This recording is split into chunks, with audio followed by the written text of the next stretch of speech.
계절의 여왕이라고도 하죠. 특별히 오늘은 5월의 첫 주일이고 어린이날이 되기도 합니다. 그래서 우리 자녀를 양육하는 데 있어서 우리 자신과 더불어서 꼭 이것만큼은 필요하다 하는 말씀을 오늘 드릴 때 우리 아이들은 물론이거니와 부모님들 그리고 우리 온 성도들이 참으로 귀한 진리를 얻고 은혜 받고 돌아갈 수 있기를 주의 이름으로 축원합니다. 자, 1절을 볼까요? 야곱이 가나안 땅, 곧 그의 아버지가 거류하던 땅에 거주했다 이렇게 말합니다. 베레츠라고 하는 히브리 말이 뭐냐면 땅이에요. 케나안, 베레츠, 케나안, 가나안 땅입니다. 야곱이 어디 거주했느냐? 가나안 땅에 거주했습니다 이렇게 말하죠. 그렇다면 그의 쌍둥이 형 에서는 어디서 살까? 창세기 36장 8절에 이에 에서 곧 에돔이 어디에요? 세일산에 거주했다 이렇게 말합니다. 두 사람이 나이가 같아요. 불과 얼마 차이지지 아니하고 먼저 나와서 형이에요. 뒤이어 나온 아이는 야곱인데 형의 발뒤꿈치를 잡고 나왔기 때문에 동생이에요. 그렇다면 이스라엘 나라는 장자로서 하나님의 축복이 연결되거든요. 그렇다면 어떻습니까? 아브라함, 그리고 이삭, 그리고 그 아들 누가 돼야 돼요? 장조니까. 예서가 돼야 되는 거죠. 그렇다면 예서가 어디 땅에 있어야 돼요? 가나안 땅. 하나님의 약속과 하나님의 보호와 하나님의 다스림이 있는 곳, 바로 그 가나안 땅에 예서가 거했어야 마땅했어요. 그런데 어디에 거했대요? 오히려 동생이 가나안 땅에 거하고 형 예서는 어디로 갔어요? 가나안 옆에 사해가 있는데 사해 건너서 에돔 땅에 거기에 거했다 이렇게 얘기를 하고 있어요. 예서는 사냥하는 사람이에요. 그러니까 이 산 저 산 얼마나 많이 누비면서 여러 초소들을 보았을 거예요. 그런데 이런 예서의 눈으로 볼 때 가나안이라고 하는 이 땅은 사냥꾼인 자기가 볼 때 전혀 구미가 당기질 않아. 그래서 기득권을 가지고 있는 이미 살고 있는 가나안 족속들과 더불어 부딪히기보다는 내가 보아온 좋은 장소, 세일이라고 하는 높은 산, 내가 나를 보호할 수 있는 그곳, 그곳에서 내가 살아야지 하고 예서는 그곳에서 살았다는 거고, 야곱은 마치 실제는 장자가 아닌데 장자와 같은 자격으로 아브라함, 이삭, 야곱이 가나안 땅, 약속의 땅이고 하나님의 보호가 있고 하나님의 다스림이 있는 그곳. 그곳에 어땠다고 합니까? 정착했다. 이렇게 말합니다. 거주했다는 거예요. 거주했다. 이 거하다, 와사브라고 하는 히브리어가 주는 의미가 뭐냐 하면 한 장소에서 뿌리를 내린 거야. 네? 그 아버지 이삭 때는 어떻게 했어요? 오늘 성경 본문에 보니까 그의 아버지가 어떻게 하던 땅에? 거류하던 땅, 이렇게 얘기하죠. 이 거류라고 하는 것은 정착하고 달라요. 메구레라고 하는 히브리어는 여기저기 옮겨 다니는 것을 이야기해요. 아버지 때에서는 정착할 수가 없었어요. 여기저기 이렇게 다닐 수밖에 없었어요. 그러다가 야곱의 때에 와서는 가나안 땅에 뿌리를 내리고 정착했다. 하나님의 다스리심, 하나님의 약속, 하나님의 보호가 있는 곳에 뿌리를 내렸다는 거예요. 우리 또한 하나님의 구속의 은혜가 있고 약속이 있고 보호가 있고 그 하나님의 다스림이 있는 바로 그곳에 우리도 우리의 자녀들도 뿌리를 내리는 정착의 역사가 일어나야 될 줄로 믿습니다. 이리저리 매구래 거류하는 자가 아니라 이랬다 저랬다 거류하는 자가 아니라 와사부 한 장소에서 뿌리를 내리고 정착하는 삶, 이것이 우리 신앙인들에게 필요하다. 하나님의 약속이 있어요. 하나님의 다스림이 있어요. 하나님의 보호가 있어요. 거기에 뿌리를 내리는 것처럼 귀중한 게 어디 있어요? 우리 자녀들 또 우리 자신들 그렇게 해야 되겠죠? 어디에 뿌리를 내릴까요? 고려할까요? 아니야.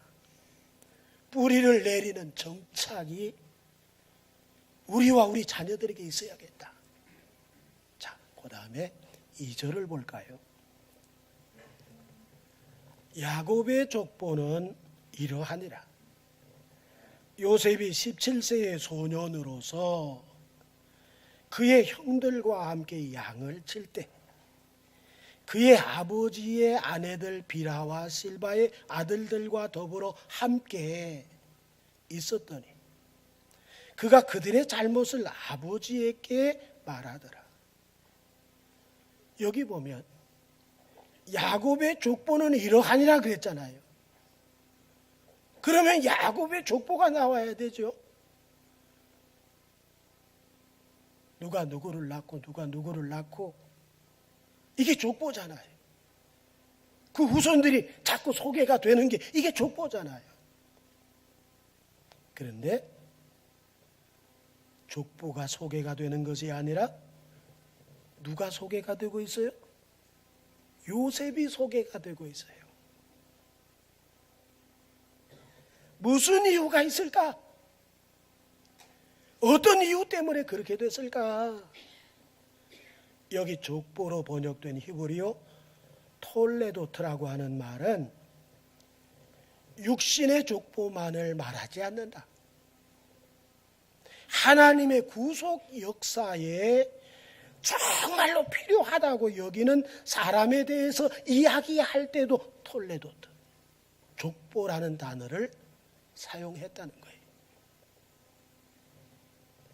자, 요셉이 어떻대요? 지금 나이가 17세밖에 안 되는 소년이란 사실을 그에 대해서 알려줘요. 톨레도트. 그에 대한 이야기. 어린 시절에 17살밖에 안 되는 소년이었었다. 이렇게 가르쳐줘요.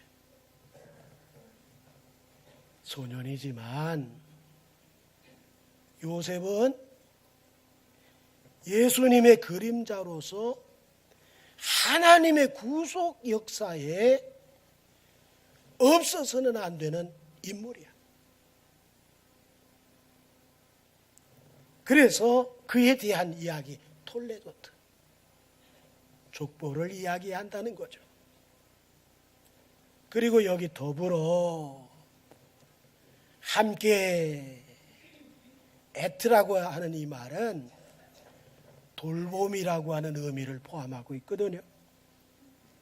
그러니까 함께 양떼를 치면서 형들을 뒤에서 돌보는 역할을 했다. 서모의 아들들인 형들과 함께 양을 칠 때 형들의 잘못을 아버지 야곱에게 말했다. 왜 그랬을까요? 그가 돌보는 역할을 하는데 자기 선에서는 안 되는 거예요. 그래서 아버지에게 말을 할 수밖에 없었다 하는 것을 이야기하죠. 요셉은 어떤 사람이에요? 신앙의 사람이야. 신앙의 눈으로 형들을 바라볼 때 신앙인으로서 이거 하면 안 돼. 신앙인이 해서는 안 되는 일이에요. 그 일들을 요셉이 바라보니까 이거 아닌데, 아무리 뒤에서 돌봄의 역사가 있지만 형들은 꿈쩍도 안 하고 오히려 자기들과 같이 이 죄악을 즐기기를 원하고 있었다는 거죠.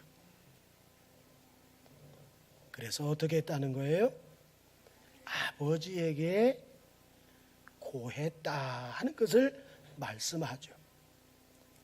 그러니까 요셉이라고 하는 사람은 어려서부터 어떤 모습이에요? 악을 용납지 않는구나. 악한 일에 휩쓸리지 않는구나. 하나님 앞에서 올바른 신앙을 가지고 있구나. 요셉을 보게 되죠. 이 모습은 노예로 팔려갔을 때 여주인의 유혹 앞에 어떻게 했어요? 내가 하나님 보시는데 하나님 앞에서 내가 어떻게 죄를 질 수가 있습니까? 이렇게 얘기했어요. 죄와 타협지 않는 사람, 죄에 물들지 않는 사람, 그 사람이 누구라고요? 요셉임을 톨레도트, 그를 족보로서 이야기해주고 있음을 보게 됩니다. 자, 이번에는 3절로 4절을 볼까요?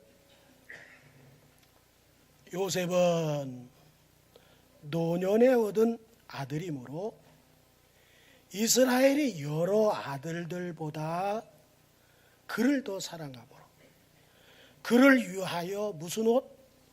채색 옷을 지었더니 그의 형들이 아버지가 형들보다 그를 더 사랑함을 보고 그를 미워하여 그에게 편안하게 말할 수 없었더라. 요셉은 아버지 야곱이 언제 얻은 아들이에요? 노년에. 이 노년이라고 하는 제쿠님이라고 하는 히브리어는 어떤 의미를 가지고 있느냐 하면 지극히 나이가 많다. 이게 제쿠님이에요. 그러니까 아브라함이 이삭을 낳을 때 제쿠님, 지극히 나이가 많은데 몇 살이죠? 100세에 낳았어요. 그렇다면 야곱이 요셉을 낳았을 때 제쿠님이라고 했으면 어느 정도로 나이가 있었을까 계산해 보니까 91살. 91살 때 요셉을 낳은 거예요. 그러니까 제쿠님 노년이 맞죠. 그러니까 낳을 수 없는 나이에 아이를 낳았으니까 그 요셉이 얼마나 사랑스러워요. 너무 사랑스럽지. 다른 아들들은 어때요? 뭐 이미 40들이 넘어갔으니까 수염들이 이렇게 나고 장가도 간 아들들도 있을 거고, 귀한 아들이긴 하지만은 막 사랑이 막 가고 끌어안아주고 싶고 어린아이처럼 그런 맛은 없죠. 그러니 자연도 요셉을 사랑할 수밖에 없었구나 하는 것을 알 수가 있습니다. 그런데 여기 야곱이 그 사랑의 마음을 가지고 요셉을 위해서 무슨 옷이라고 그랬죠 아까? 채색 옷을 지어 입혔다 그렇게 말하고 있습니다. 이 채색 옷 히브리어로 케토네트 파심이라고 하는데, 이 케토네트 파심은 뭐냐면 이 손까지 덮어, 발까지 덮어, 이 손과 발을 다 덮는 겉옷을 케토네트 파심이라고 얘기를 하는 거죠. 그 당시 겉옷이라고 하는 것은 어떤 것이냐면 무릎 정도까지가 와요. 그리고 소매가 없어. 활동하기가 좋아. 그러나 케토네트 파심은 어떤 옷이냐면 관리자가 입는 옷이에요. 일하는 사람이 입는 옷이 아니야. 이 발까지 덮고 손까지 덮는 이 옷은 화려하기까지 했다는 거예요. 요셉이 입은 케토네트 파심은, 채색 옷은 야곱이 지어주고 싶었어. 예? 자원에서 그런 마음이 생겼어. 얼마나 귀여워. 얼마나 이뻐. 요셉의 형들이 볼 때 자신들 어렸을 때 이런 경험 없었거든요.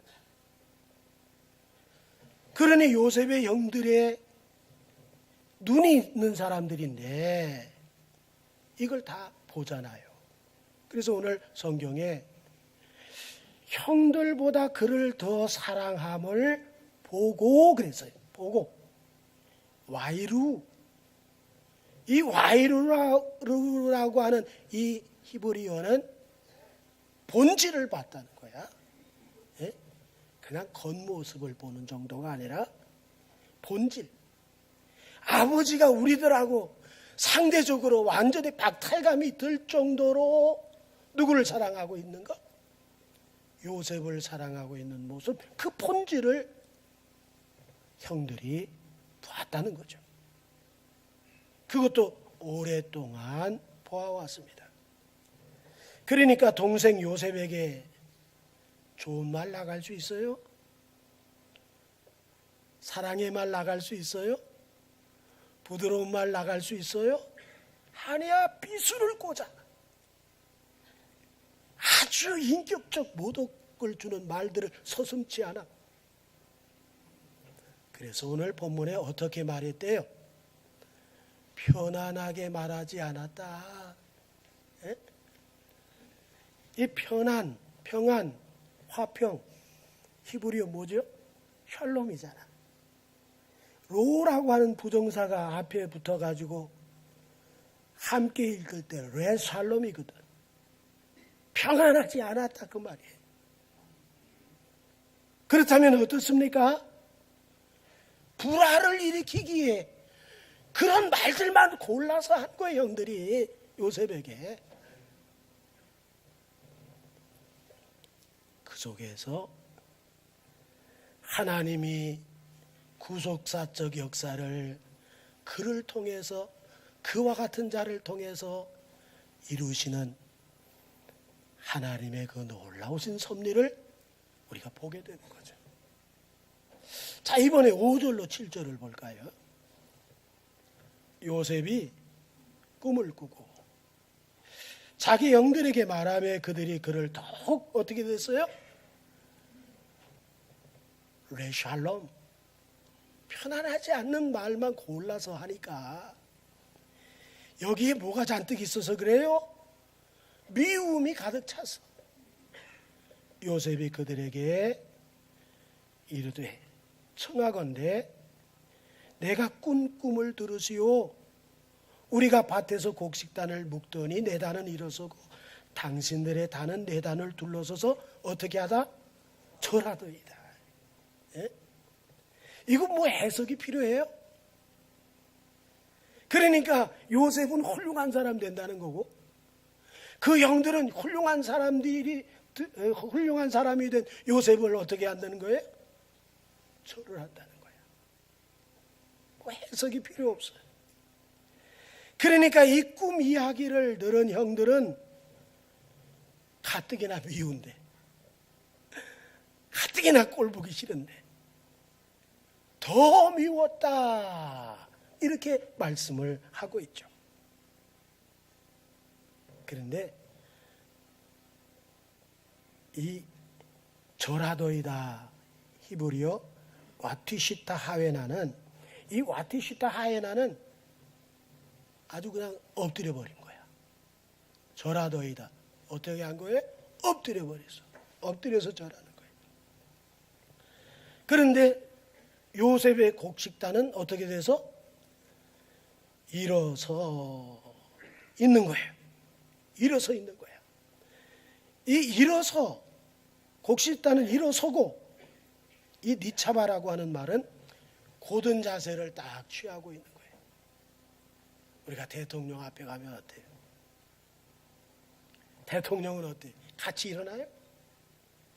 대통령은 이러고 있어.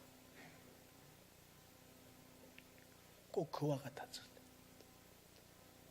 요셉은 이렇게 곧바로 서 있는데 그 형제들은 와티시타 하웨나 구부렸어요. 여기까지만도 좋은데 어떻게 됐어요? 9절에 또 꿈 얘기를 또 하는 거야. 9절에 요셉이 다시 꿈을 꾸고 그의 형들에게 말하여 이르되 내가 또 꿈을 꾼즉 이번에는 한술 더 뜨네. 해와 달과 누구예요? 부모님이지 뭐. 11별 형제들이 내게 어떻더라? 야, 이거 뭐 해석이 필요해요? 필요가 없어요. 그래서 10절에 야곱이 말하죠. 그가 그의 꿈을 아버지와 형들에게 말하며 아버지가 요셉을 어떻게 했다고요? 꾸짖고. 히브리어 와이그알이라고 하는 말은 금하다라고 하는 것을 포함하고 있어요. 하지마, 하지 마라. 에? 아버지가 하지 말라고 그렇게 말을 전해줬어요. 11절을 볼까요? 그의 형들은 시기하되 그의 아버지는 그 말을 어떻게 했더라? 간직해 두었더라. 여기 시기하되 히브리어 와이카누, 경상도 말 와이카노 아주 비슷해요. 와이카누, 시기하다. 이것은 흥분해가지고 질투심을 폭발해버리는 거야. 에? 죄는 어디서 만들어져요? 밖에서 만들어져요? 여기서 만들어져요? 여기서 만들어져서 일로 나오고 행동으로 나타나는 거야. 이게 죄예요. 우리의 실수가 있다면 뭘까요? 문제의 원인을 자꾸 밖에서 찾으려고 그래. 다른 사람에게서 그 문제가 있는 듯 자꾸 그렇게 얘기를 하는 거예요. 그러나 사실은 뭐예요? 내 마음이 문제야. 내가 문제야. 그래서 잠언서 16장 32절에 자기의 마음을 다스리는 자는 뭘 뺏는 것보다 낫대요. 우리는 우리 마음은 못 다스려도 성을 뺐으면 좋겠죠. 그런데 우리 마음 다스리지 못하면서 성의 한 주인이 되면 뭔 소용이 있겠어요. 당장 물러나라, 타도한다. 결국은 쫓겨나고 말겠죠. 이번에 아버지는 요셉의 꿈 이야기를 듣고 어떻게 반응을 했나요? 그 말을 어떻게 했다? 간직해 두었다, 이렇게 얘기해줘요. 간직하다. 히브리어 쏴마르는 소중히 기억 속에 간직하다, 소중히 기억 속에 간직했다, 쏴마르. 그렇다면 요셉의 미래를 알 것 같은 이 꿈을 듣고 야곱은 마음에 새기고 깊이 생각을 가지고 있었다. 야곱과 형들의 차이가 뭘까요? 어디서 올까요? 야곱도 처음부터 이런 사람이에요? 야곱이 처음부터 그런 사람이 아니야. 야곱은 팥죽 한 그릇으로 형 에서를 속여가지고 장자의 고난을 뺏은 아주 간사한 교활한 자야. 얼마나 속이기를 잘하는지 아예 그냥 근성으로 와 다 있는 사람이에요. 근데 그 사람이 21년 동안 외삼촌 라반의 집에서 살면서 이것저것 다 겪고, 이런 연단 저런 연단, 이런 시험 저런 시험 다 겪으면서 나중에는 어때요? 이것이 누구에게로부터 비롯되었구나? 하나님께로부터 비롯되었구나. 이걸 아는 사람이 됐어요. 그냥 된 게 아니야. 많은 연단과 시련을 통해서 사람과 사람의 관계가 아니고 사람과 환경의 관계가 아니라 하나님께서 하셨구나. 이 관계로 정립되기까지가 얼마나 많은 아픔과 시행착오와 실수를 경험했는지 몰라요. 그리고 그의 노년에 요셉의 꿈 이야기를 들을 때 여기에 간직하는 사람이 됐어. 자녀들은 어땠어요? 질투심이 막 폭발하는 거야. 에? 이게 예전에 야곱의 모습이야. 에? 마음을 다스리지 못한 그 질투하는 그런 모습 속에서 문제가 어디 있는 거예요? 조놈의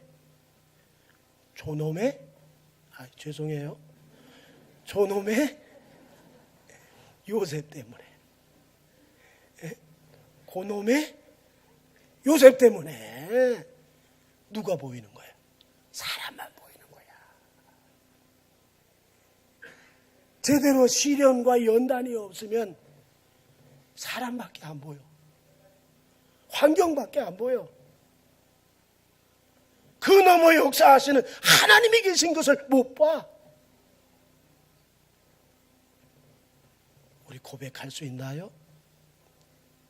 사람도 아니요, 환경도 아니요, 이 모든 것을 나의 꿈을 이루어 주시기 위해서 구속사적 역사로 나를 이끌어 가시는 하나님의 섭리만 있을 뿐인 것을 고백할 수 있나요?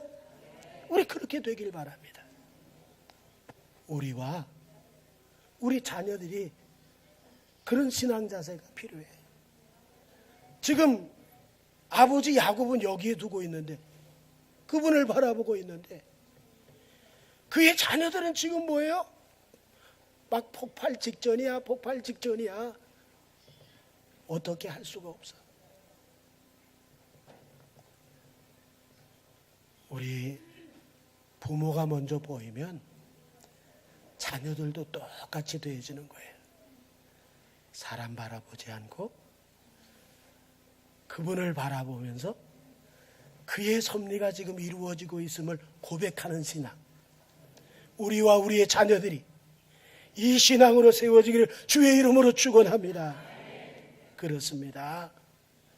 형들은 흥분하고 시기하고 미워했지만 하나님께서는 그것들과 상관없이 요셉의 꿈을 이루시잖아요. 자신들이 요셉에게 절한다는 건 있을 수도 없어. 아주 단호했던 그 사람들이 실제로 어떻게 됐나요? 창세기 43장 26절에 요셉이 집으로 오매 그들이 누구예요? 형들이 집으로 들어가서 예물을 누구에게 드리고 요셉에게 드리고 땅에 어떻게 했어요? 와티시타 하웨나 쫙 엎드려 버렸어요. 꿈에 절하더이다 와티시타 하웨나. 오늘 실제적으로 이루어진 사건 와티시타 하웨나.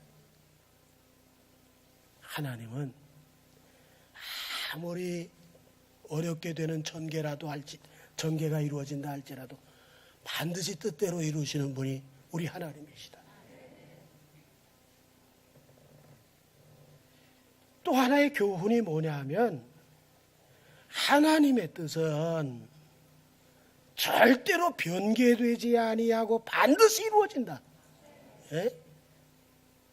미움은 미움을 더하고 마침내는 더 큰 일을 형들이 벌리죠. 뭡니까?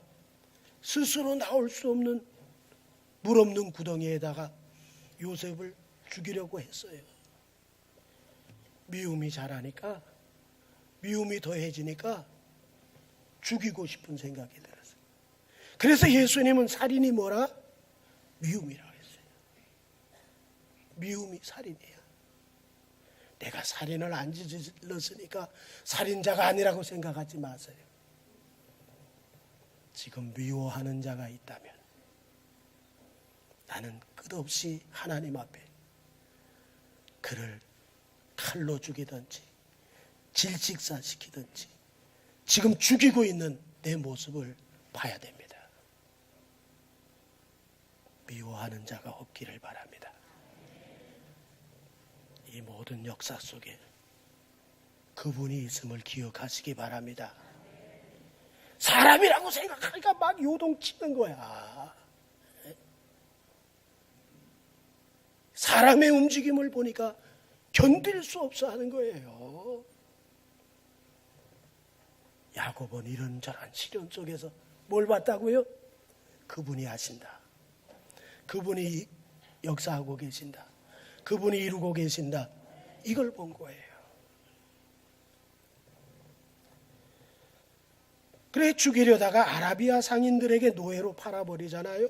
그 화려한 채색옷 케토네트 팥신 그거 대신에 뭘 입었어요? 노예들이 입는 누더기 입었어. 종살이 하죠. 옥살이 하죠. 온갖 어려움을 다 겪지요. 그러나 이 모든 것들이 뭐예요?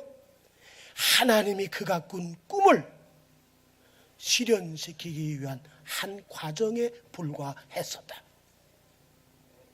우리 자녀를 축복하시고 우리를 축복하시고 우리 가정을 축복하시려니까 만날 수밖에 없는 아픔, 만날 수밖에 없는 곤고함, 만날 수밖에 없는 그런 마음의 찢어짐, 그런 것들은 한 과정에 불과하다. 하나님이 이루시는데 한 과정일 뿐이다. 하나님 바라보시는 분들이 되기를 바랍니다. 자녀들이 속을 새깁니까? 이제 어떻게 할까요? 사람 바라보지 마세요. 하나님 바라보세요. 하나님이 이루시고자 하는 뜻이 계세요. 과정일 뿐이에요. 아무것도 아니에요. 하나님 마침내 만들어 주실 것을 믿으시면 우리 아멘 합시다. 할렐루야. 절대로 아픔은 있지만은 물거품은 없다. 고통은 있지만 잘못되는 일은 없다. 그냥 꿈을 이루는 과정일 뿐이다. 이 모든 것을 바꿔서 요셉을 세우신 그 하나님이 지금도 우리 자녀들과 우리 가운데, 우리 가정 가운데, 우리 교회 가운데 역사하심을 믿으시면 우리 크게 아멘 합시다. 할렐루야. 하나님께서는 선하게 바꾸시는 거예요. 그러니까 우리가 할 일은 뭐예요? 기도하는 거지.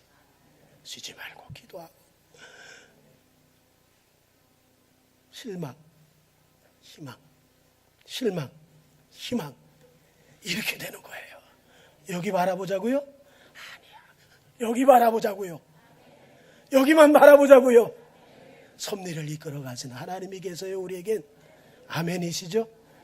자, 이제 말씀을 맺습니다. 로마서 8장 28절.